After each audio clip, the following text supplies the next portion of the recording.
Howdy, howdy. Hello. Hello. Hi.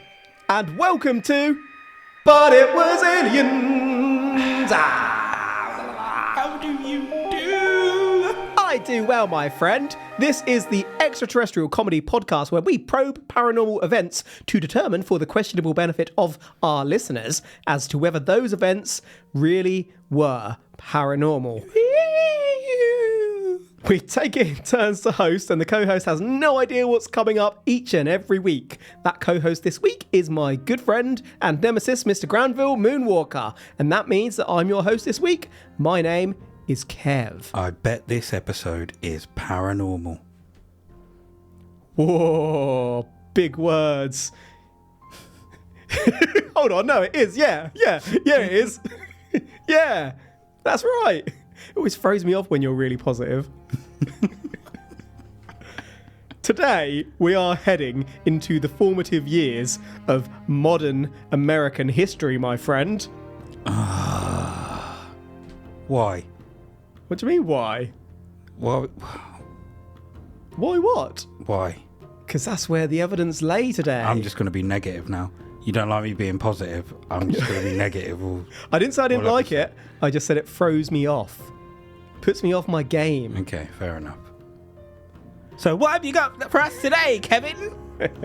Well, we can't really cover today's subject without first giving a little explanation of their father. Aaron Burr, sir. I am your father. No. Aaron Burr, sir, was an American Revolutionary War soldier who eventually became a lieutenant colonel and whom had a little dalliance, shall we say, with one Theodosia Bartow Prevost, 10 years Burr's senior, my boy, in Mr. Prevost's absence. Jeez, boy! You see, Mr. Prevost was married to Jaaaaaaaack Marcos Prevost, who was a British soldier, and whilst Mr. Prevost was away fighting the future Americans, Mrs. Prevost was offering the family home up as a meeting and resting place for those same revolutionaries Mr. Prevost was fighting. Jacques. So I think it's Jacques Marcus. It's not really a British name, is it? It's more French. Well, the British kind of colonised all sorts of places. America, Canada, which had a French influence as well. So basically the British, the French and the Spanish were out there causing havoc. The Dutch to an extent as well. Anywho, the home was called the Hermitage in Hohokus, New Jersey. Mr. Prevost died in 1781, 2 years before war's end. Burr and Mrs. Prevost, openly together by that point, were married within the year, at which time Burr was about 26, and together on June the 21st, 1783, the happy couple had one daughter, Theodosia. In 1791, Burr, sir, was elected to Senate, beating out his predecessor and Alexander Hamilton's father-in-law, Philip Schuyler. Burr, sir, would run for president in 1800, losing out following a tie and vote to Thomas Jefferson. And it is this tie that resulted in separate ballots for presidential and vice president in future elections, president and vice president, that is. The tie only really occurred because voters at that time originally didn't specify which participant they wanted as president and which as vice. Bit of an oversight, but hey ho. Did they have a little duel to count their gloves? They didn't. Fisticuffs. Well, as many know, due to the musical, Alexander Hamilton would scupper Burr, sir. At several points, their paths would cross, ultimately leading to a duel during the final year of Burr's vice presidency, in which Burr, sir, as vice president, fatally shot Hamilton. Dueling was illegal, and whilst Burr, Sir, was never prosecuted for this, it did ruin his political career.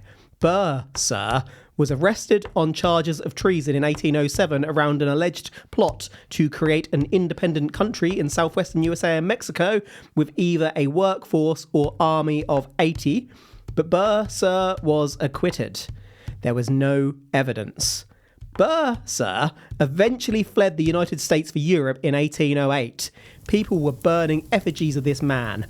Burr had to go. Sir.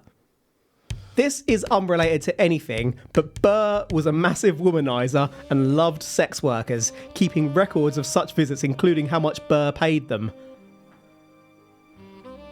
He be shagging. I've still not watched Hamilton. I know, it's mad. I'd have thought that would have been quite up your street, considering you've listened to many of the songs. I've listened to the whole soundtrack, I have it. Just haven't watched it. You should sit down one night and treat yourself. I will one day. Do you know how many times I've said that? At least 3 times on this show. And about 200 in real life. Real life. But the show is not real life. The show is fake, people. You aren't really hearing this. It's all in your mind. This is your internal monologue. Sign up for the patreon.com /When It Was Aliens. Why would he keep a record of how much is paid each sex worker? Either he just loved the sex work, or this man was like the accountant of all accountants and wanted to count every penny. I'm going for the former. Do you reckon that's how he rated which ones he liked the best? Once he'd had an experience, he'd check his book, see who comparable he had paid to what level to determine how much he was going to pay that one. Or you weren't up to the standard of Hairy Mary, so Maybe. You're not going to get how much she got, but you were better than Dirty Sharon, so... Maybe that was his bonus, because there's no way, surely, they are having sex without him paying first. So surely he must have paid something. Oh, in advance. And then, yeah. Maybe he did it on like a performance agreement. You get 25% now. I'll decide how much you get on top of that, up to this amount, depending on how good you are. And then that's his record. I paid this lady 2,000%. She must have been good. I need to track her down. He'd go in the local pubs and advise the locals as to which ones to go for and which ones to avoid. Oh, Bruce, man. Bruce give them is all the wrong information. Right. It's mad, isn't it, to think completely off that topic that politicians would just duel back in the day. Like, imagine today, although perhaps we're not too far away from that with. I'm trying to find out why it's illegal. What, to duel? Yeah, it's murder. I mean, if you both accept, like, yeah, but murder is still a crime, regardless if the other person agrees to it. In most countries, at least. You're like, nah. Let's have a duel. Is it though? To the death. We've both agreed. We've both signed. They have a duel. Gentleman's agreement is what they had. Exactly. And then Burr, sir, with that pistol. It's like, bang. Burr absolutely was. There's a lot of debate over whether Hamilton actually shot at Burr or not, because Hamilton's bullet went up in the air. And it's not clear whether that's because Burr hit him first and it knocked his aim, Ooh. whether he's a shit shot, or whether he was doing the honourable thing to do in a duel was to waste your shot and hope the other person wasted them too. So you're both like, okay, shake it and move on with life. You're both alive. So it's not clear. But Hamilton did have his spectacles on, which if you were going to waste your shot, people argue, why would you put them on?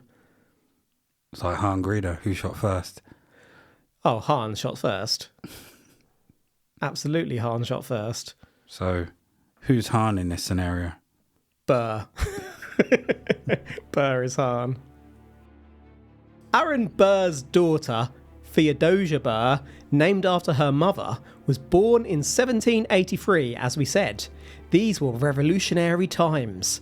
On May the 18th, 1794, at 47 years of age, Theodosia's mother, Theodosia V1, passed away when Theodosia V2 was 11. Burr, sir, was a doting father and firmly believed that young women should receive the same education as young men during the time period. Burr, sir, continued a thorough education for Theodosia, as both parents had initially instigated, and surviving correspondence between the two, in the form of thousands of letters, evidences a very close relationship as long as they lived. Hamilton had actually targeted Burr, sir, years earlier for supporting the concept of intellectual equality between men and women, by the way, and Burr, sir, was a massive supporter of equal rights, regardless of heritage, which may have been part of the reason for his alienation from our founding folks of America. That and the fact that Burr, sir, may have tried to create his own country. Theodosia would grow to be an intelligent person and in 1801 would marry landowner Joseph Alston. The couple were the first recorded couple to have taken their honeymoon at Niagara Falls. In 1802, splish splosh motherfucker, the couple had a son who they would name Aaron Burr Alston. Theodosia would accompany Aaron Burr, sir, to Ohio in 1806 and indeed would support Burr, sir, at the treason trial during 1807. As we know, Burr, sir, fled for Europe shortly after and Burr, sir, was gone for 4 years. Fleeing is allegedly, truthfully, the action of an innocent man. I mean, if someone's trying to kill you, Yeah. get the fuck out. Exactly, action of an innocent man. I know how you said. Don't really need to say that, to be fair. But the first recorded couple to take their honeymoon at Niagara Falls. Yeah. How do you record that? Well, first recorded. I'm leaving my answer at that. No, there could have been people before them, but it wasn't documented. Yeah, they're but the first recorded, as in someone wrote down, or it's documented in letters that someone went there for it. I was about to say, how do you document a honeymoon? Like, Maybe they took a photo official in front of it, and there's no couple that took a photo beforehand. I was going to say, there's no official registry for honeymoons, is there? Maybe there is. Have you had a honeymoon? Never been married. Then you wouldn't know if there's a secret honeymoon register.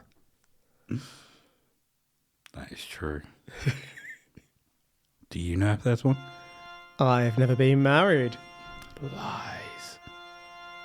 Is it a lie? Yeah. Married me. There is a photo of us that- cutting yeah. a wedding cake. If that picture is to be believed. Then you've been married. Where did you take me on a honeymoon? Where didn't I take you? Same place, got married. Nearly got you a free chicken wrap as well. Let's not explain that. Aaron Burr, sir, spent time in London and from England ventured into Scotland, Denmark, Sweden, Germany, and France. I've just alienated a whole bunch of our listeners there with awful stereotypical poor accents. When Aaron Burr, sir, returned to America in 1812, Burr, sir, returned to New York, where Burr, sir, assumed the surname Edwards. This was Burr's mother's maiden name, which Burr, sir, likely used to avoid comeuppance from his mounting debts accrued, for example, through leasing land and possibly hiring a workforce/army. Allegedly. Truthfully, Theodosia, meanwhile, remained in South Carolina with Alston. Being super close, you'd expect that Theodosia would return to Burr, sir, the moment he arrived back, but tragedy sadly struck, as tragedy does, when Theodosia's 10-year-old son passed away with malaria on June the 30th, 1812. The loss of Theodosia's son hit Theodosia hard, as it would anyone, but Theodosia became extremely unwell. Theodosia remained too unwell to travel until December 1812. The quickest yet easiest on-the-body way to travel from South Carolina to New York, some 700 plus miles, was by boat at 5 to 6 days travel. Even today, it's a near 2-hour flight. The War of 1812 had begun between the USA and UK, which technically went on until 1815, by the way, and by December, Alston, as the now governor of South Carolina, would not be able to join, though he did request safe passage from Britain despite the war. There remained rumour of trouble along the banks of North Carolina. Theodosia and a family friend, a trusted doctor who would keep Theodosia safe, eventually set off on the schooner Patriot for New York on the 31st of December, 1812. So 5 to 6 days to get from South Carolina to New York. Yeah. 2-hour flight today. Yep, America is big. Can you imagine, like, if people that were alive then got brought back to life now and they're like, yeah, just going to do this in 2 hours. Like, what sorcery is this? What? Witch! We must duel! Do you think you'd win a duel What kind of duel? against someone from that time? What, a gun duel? No, literally just fisticuffs at dawn. You were losing, son. What makes you say that? They're rugged back then.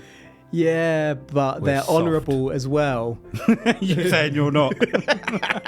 Not when it comes to Fred's duel. hand in his eyes. I'm honourable unless it's life and death. If it's life and death, I'm kicking people in the nuts. Sand in the eyes, kick to the balls. Yeah, I'm biting. I'm a biter. I'm going to be pulling hair, nipping, nipple twisting. I was about to say titty twist. I'll be challenging people to rock, paper, scissors and kick them in the nuts when they're on number 2. Rochambeau. Boom. Gonna give him a swirly. Also, people were smaller in the past than they are today. So I might have been Kevin the really tall in this time period. You're a giant now, so fucking hell.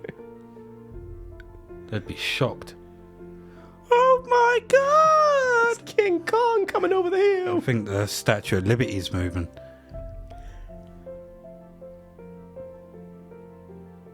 Ghostbusters. I was alluding to you wearing a dress, but either or. Both work for me.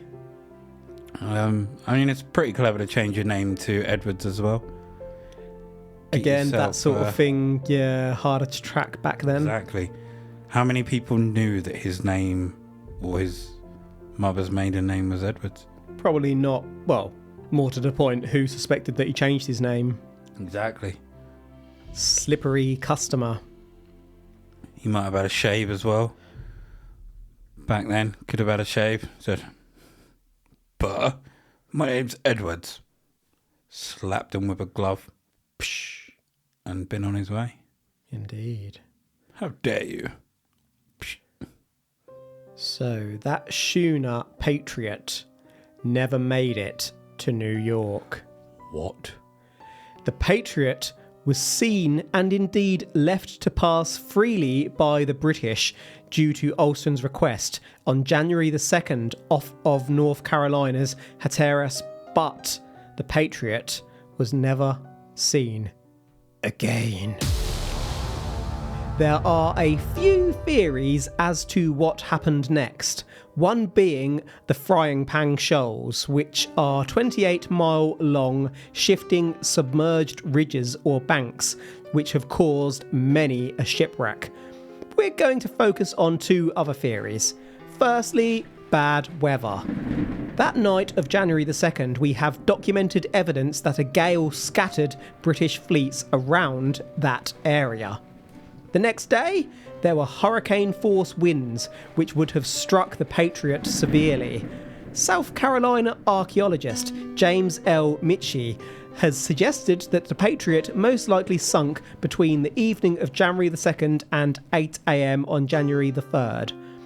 Burr sent search parties to Nassau and Bermuda, though interestingly, not the Outer Banks where Theodosia was last seen. And with that, our next theory is pirates. Ooh. She going to be part of the crew. Yeah. Find out that she's not part of a crew. She is the crew. Thirsty Theodosia, the biggest rum She's drinker on the boat. Captain Thirsty Theodosia. Captain Dozier. Changed the name. Dirty Dozier. Took the Theo off. Fooled everyone. Runs in the jeans. Captain Dozier. Arr. Awfully bad luck to have a woman on board. I'm just waiting for the pirates quotes to start. And she cut her hair short. Put an extra jacket on. Mm-hmm. I was about to say softened her voice there, but toughened her voice up a bit. Mm-hmm. And then started calling everyone Jack. There we go, Jack. And Captain Dozer was born. Captain Dozer. The inspiration for Captain Barbossa. Indeed, yeah. So it's interesting to me that Burr sent search parties to the well-known pirate locations, Nassau and Bermuda, rather than places where you think the ship might have wrecked. Why would he do that? Did he have information? She already told him that she wanted to be a pirate. It's been my dream all along, Burr. He was like, fuck's sake, she's done it, hasn't she? She's gone and fucking done it. Claiming she was ill, and she's fucked off to be a pirate. And then he heard stories of Captain Dozier. And he had no idea it was his daughter because she dropped the Theo. Fooled everyone. Everyone. And she had no idea who he was because he... Changed his name to Edwards. Passed each other many a time. Look familiar.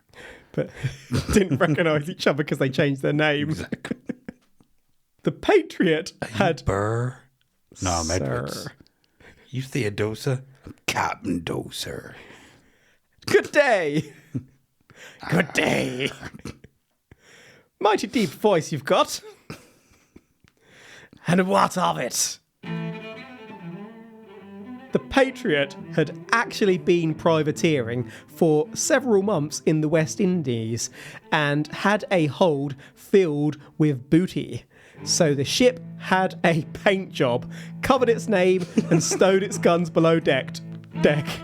Nobody would know. Had a paint Change job. your name. Change the name. No one knows. It's a theme. Pirate Dominique, you, a.k.a. the Bloody Babe. Second in command to Captain Dozer. The Bloody Babe operated in the Carolinas, and in one account from an 1872 book by Charles Etienne Arthur Gaillard called Fernando de Lemos, Truth and Fiction, a novel, is said to have pillaged the Patriot after it was battered by a storm.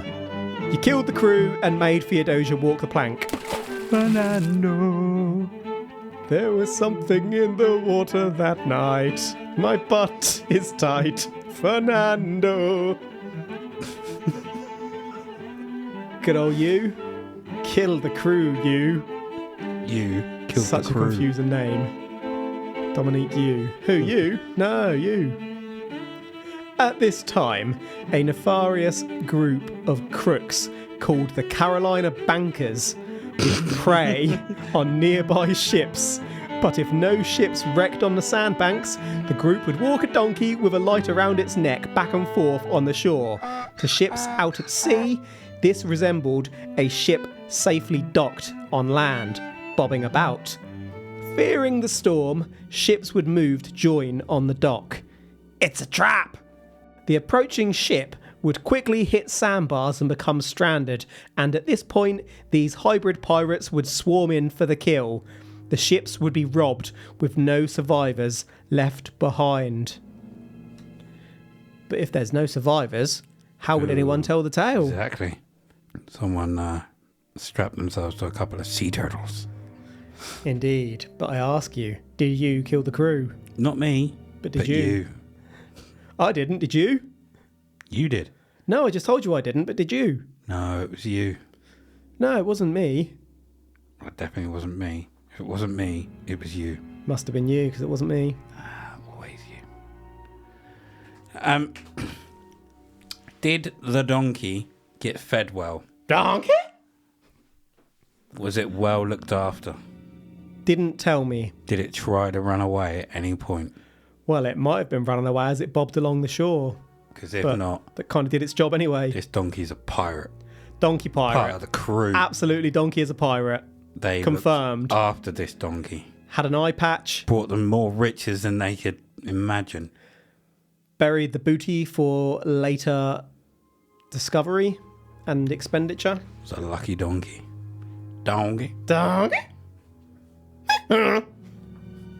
Newspapers later reported of deathbed confessions, for example, from an alleged member of the Carolina Bankers in the Alabama Mobile Register in 1833, who said that he was involved in the taking of the Patriot for the effects, murdering all. There were a few other claims, such as a noblewoman washing up on shore in 1813 and being buried as claimed by Mr. J.A. Eliot of Norfolk in 1910. Mr. Eliot, get your freak on. There were another 2 confessions from pirates at point of execution in Norfolk during 1820. In 1833, pirate Old Frank Burdick gave a similar claim of murdering Theodosia and crew, specifically stating that Old Frank was the pirate to hold the plank for you, aka the Bloody Babe, as Theodosia walked it. Captain no. Old Frank said that the noblewoman asked for news of her fate to be passed to her father and husband, and stated that the pirates left a portrait of the woman behind. Who drew it? Leonardo DiCaprio. Drew it like one of his French girls. Make sure you get my boob. There is an extravagant tale of a Karankawa Indian chief finding Theodosia and carrying her to shore, whereby she gave them a locket inscribed with her name and told the chief that she was the daughter of an important white man misunderstood by his people and forced to leave his country, as she died in the chief's arms. But that one just has nothing behind it, so I won't go into detail. One I will detail, however, is that of Dr. William Poole, a physician from Elizabeth City who made a house call on Nag's Head in 1869. Remember that portrait left behind by pirates? The house owner, one Mrs. Polly Mann, a widow of a fisherman. Inexplicably, I'm saying that wrong and I don't know why. Inexplicably. You got it right then? Yeah. Inexplicably gave Dr. One more time. Poole a portrait of Theodosia Burr Alston as payment for the visit. The good doctor asked how this came to be in Polly's possession. Too many peepees. Polly's possession, to which Polly explained that her old man, Joseph Tillett, used to be one of those pirate bankers, and gave Polly 2 black dresses and the portrait after robbing the Patriot, though Tillett claimed the ship was already abandoned when he arrived to loot what was left.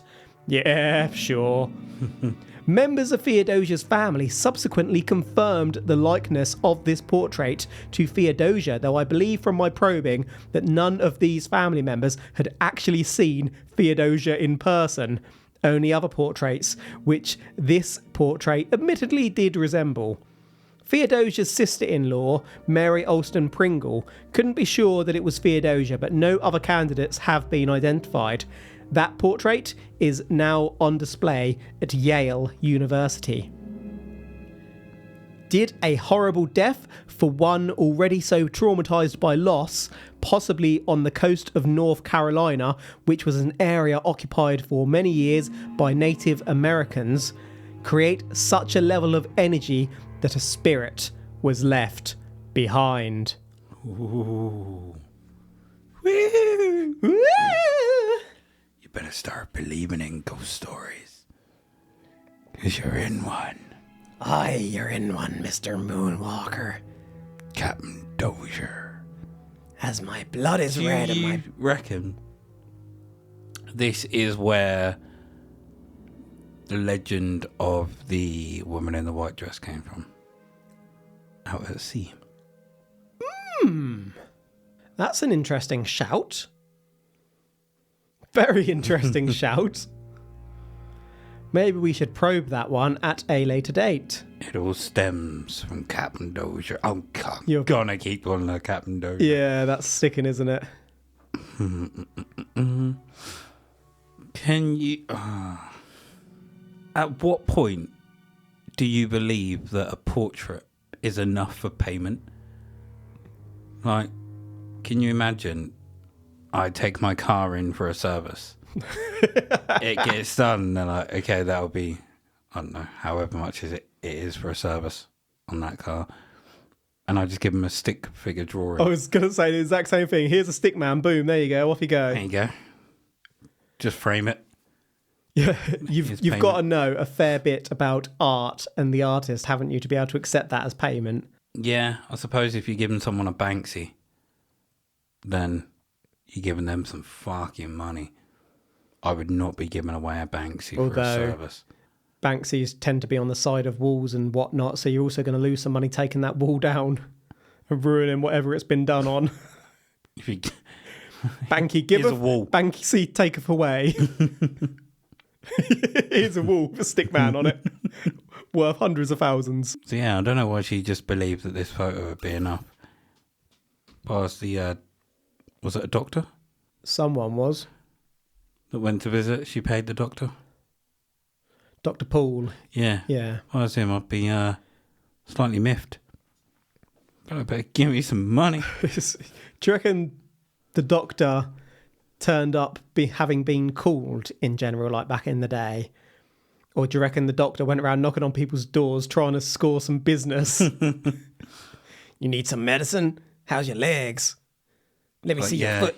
You go and tell the doctor, or you get someone to tell the doctor you're ill, and then like 4 days later the doctor arrives and he's like, hi! And they're just dead. Shit. Takes any portraits they've got. I'll take this for payment. It's a call-out charge. Picture the scene. Picture. On a moonlit night at Bald Head Island, a village on the edge of North Carolina, as all is silent and that moonlight reflects off the softly crashing waves, you notice a figure in the distance walking along the shore. A musky smell hits the air. You can make out that the figure is a lady, and as she nears, you notice that she's wearing a dress not of this time. You ask yourself why someone dressed so finely would be wandering along the shore, potentially ruining such an expensive costume, but you accept what you see and carry onwards. As you near, something unusual catches your eye. It's almost as if you can see that same moonlight through this figure. You look down and see that there are no footprints in the sand. You fill your pants and turn to run. Later, you hear stories that some, braver than Granville, have stayed to watch on and have seen the figure chased along the shore by 3 other dastardly figures in ragged and ripped clothing. This is what many people have reported seeing at Bald Head Island.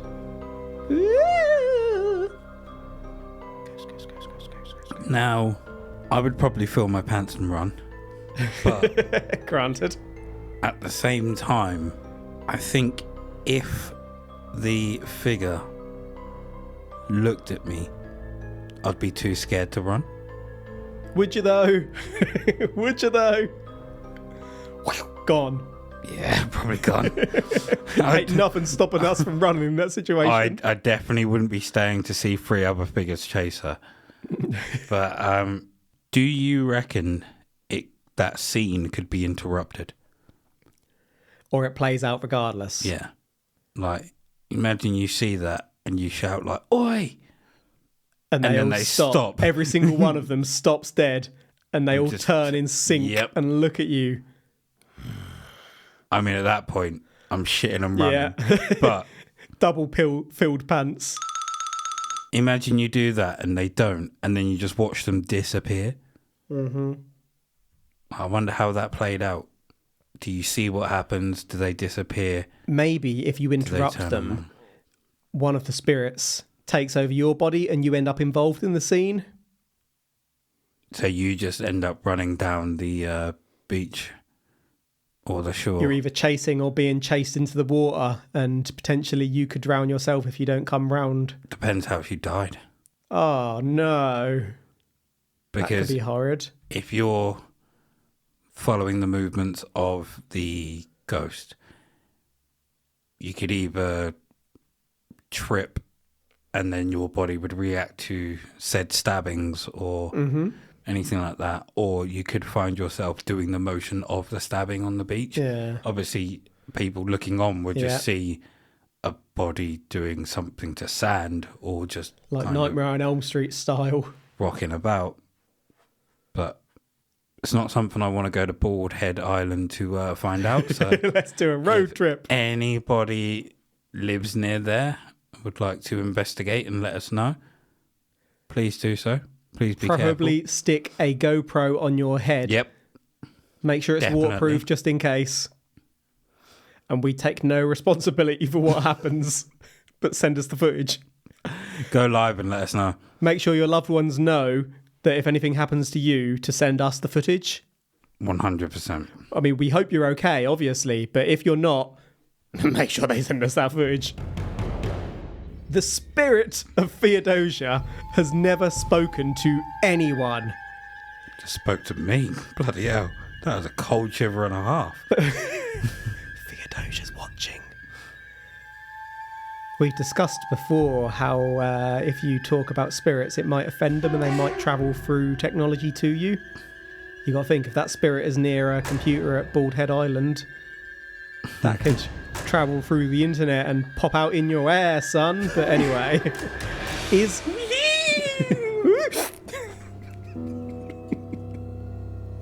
Theodosia's business to be forever unfinished as she longs to reunite with her father. Has Theodosia been twisted with time and now become hungry for revenge? Is Theodosia perhaps not even aware that she has passed, left to repeatedly wander the shore, looking for New York night after night?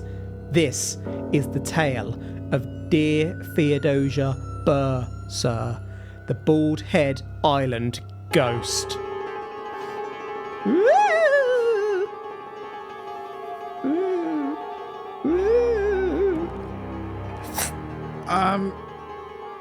Going back to the 3 figures that are chasing her. Yes, raggedy figures.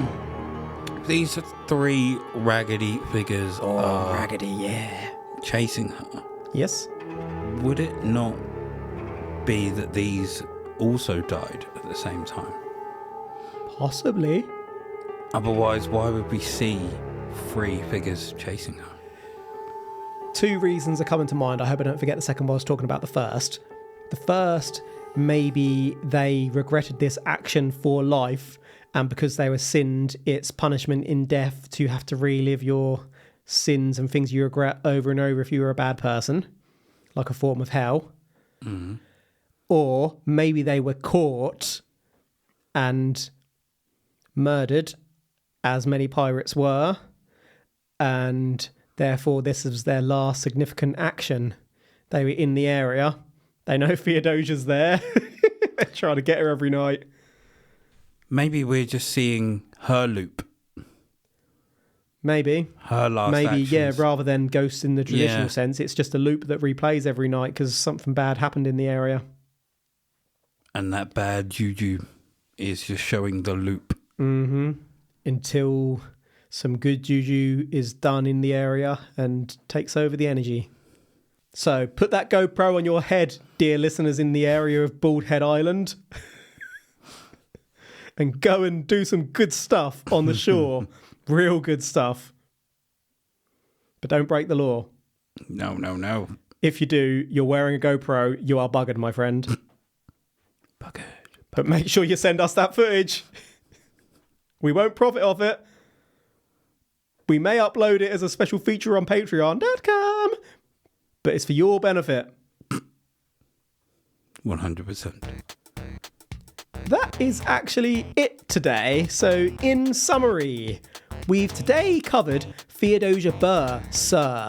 To cover Theodosia, we first very briefly covered Aaron Burr, Sir, reminding ourselves that Aaron Burr, Sir, was a revolutionary soldier and nearly founding father who was banging a host, providing shelter to the revolutionaries whilst her husband was away fighting those same revolutionaries. Burr, Sir, and Theodosia V1 had a baby, Theodosia V2, and were intelligent, doting parents. After Theodosia V1's death, Burr, Sir, ensured a full education for Theodosia, who was pretty much his best friend. Burr would go on to famously high noon Alexander Hamilton in a duel over years of disagreements and differing views, which would see Burr's political career spiral downwards. Burr would possibly seek to start his own independence with a small army in the West and Mexico and was tried for treason but acquitted. Burr fled the United States in 1807, leaving Theodosia behind. Theodosia had married in 1801, honeymooning at Niagara Falls, and had a son in 1802. Burr returned to America in 1812, settling in New York, under his mother's maiden name as the Honourable and Trustworthy Aaron Edwards. Theodosia, though, lost her son to malaria in June 1812 and was too unwell from this event to travel to see Burr until December. When Theodosia finally did set off on the last day of 1812, Theodosia was never seen again. There was reportedly very poor weather and storms, and archaeologists have suggested that it is likely that the Patriot ship carrying Theodosia shipwrecked during early January 1813 in poor weather, possibly involving underwater banks. The Patriot had been privateering prior to this journey and may have had booty within. Booty? Did this attract pirates? We covered several deathbed confessions aligning which may indicate piratical involvement, and indeed we are left with a possible portrait of Theodosia that does support this claim. Did the Carolina bankers, the Bloody Babe, and old Frank Burdick murder Theodosia and crew, even making Theodosia walk the plank? We know that horrid experiences and deaths have been linked to lingering spirits, and today, visitors continue to see the spirit of Theodosia Burr Alston on the shores of Bald Head Island. We covered the typical sighting of Theodosia. We didn't cover this, but just for closure, Aaron Burr, Sir, would marry a widow again in 1833, one Elizabeth Brown Jamel, but Burr piddled away her fortune on his pursuits, and Elizabeth divorced Burr on the grounds of adultery 4 months later. Man loved sex. Burr died on the day the divorce was granted on September the 14th, 1836. I'll just show you that Nag's Head portrait of Theodosia, Mr. Moonwalker, along with a confirmed portrait on your right, as we get ready to conclude on whether this one was spookies. If you'd just like to check these in the notes. Okay, so this could be where the white dress ghost came from. Do I believe that this was spookies. Well, I'm not asking you to conclude, but are you saying that it was spookies? I'm just reading through the evidence all over again. I'll say when you conclude, you can conclude on what you think happened to Theodosia, as well as whether it's now spookies, if you like. Okay. Do I believe this is spookies? No, I don't. Whoa. I think... The portraits do look alike, though. Yeah, they do. I think what happened is it was a mystery as to what happened, and people just came up with the story about seeing a woman in a white dress. Could have been a trick of the eye for one person. And then all of a sudden it spreads like wildfire and the story gets embellished and embellished and embellished and embellished. Yeah. They tie it back to this incident of the ships going missing, and they believe that it's her. What I think happened to the ship is that it just got caught in the storm and unfortunately sunk. I think we're going to be on a similar page, but I'm just going to add, before I do summarise where I'm at, that I went to a nice seaside town with Moxley a couple of weeks ago and my partner. You saw a ghost? Not a ghost, no. What we did see, looking out to sea, there's an effect, and I forget what it's called, though we are going to cover something to do with this at a later date. But basically, in the horizon line, the water was in the sky rather than on the floor, and boats were upside down in the sky. Now, if you saw that out at sea, you're thinking you're seeing a ghost. Looked awesome. I'd never seen it in my life before, but now I understand because I'd read about it. That's pretty cool. Kind of want to see it. Either that or I saw a ghost ship. Upside down. Ghost was floating in the sky, basically, ghost ship. But yeah, I'm not saying that it was spookies, and I won't beat around the bush and try and make you think otherwise. This episode, we know by now that I love covering historically accurate cases and basically making the whole episode a history lesson before sprinkling some paranormal juice on top, and that is exactly what I did here. We don't know what happened to Theodosia, and even if a wreckage was found, we probably never will now. We don't know exactly what Theodosia took with her on the boat, so we can't verify if she took a portrait to give to Aaron Burr, I guess. Who knows? That leaves us with no option but to take a leap of faith as we're forced to conclude, and for me, there isn't enough evidence to say that it's spookies. I do think that the ship wrecked, but I also do have a suspicion that opportunistic pirates were involved. I know these stories could have been told and exaggerated after the fact, but there are quite a few accounts from ex-pirates, and that, combined with the Patriot possibly having treasure on board, gives me a little tingle. So yeah, I think they probably wrecked. Maybe people tried to abandon ship, and then pirates found the empty ship and looted it, and that's a good point. Added their own tales on to make them seem like big bad pirates, when actually they just chanced upon a ship where people had abandoned, thinking they were going down in the storm. Yeah, because there was the one pirate that said the ship was already abandoned. Yeah, just took things from and it. now I queried that at the time. Of course, you're going to say that, aren't you? But maybe that pirate was actually the honest one and the others weren't. Yeah. Those damn bankers. Any final thoughts from yourself, Mr. Moonwalker, before we close out? None. Then that is a wrap for today. Thank you for listening to But It Was Aliens. If you're interested in supporting the show, there are a couple of ways in which you can do this. You can get your hands, feet and other areas on our official But It Was Aliens merchandise by heading on over to butitwasaliens.co.uk, okay? And checking out our store, where we sell a few bits and pieces ranging from clothing and mugs to a drinks coaster. Another way to support the show can snag you access to our bonus episodes, aka Side Probes, where once per month we investigate a non-alien event at times too wild for all but the most hardy of side probers to hear.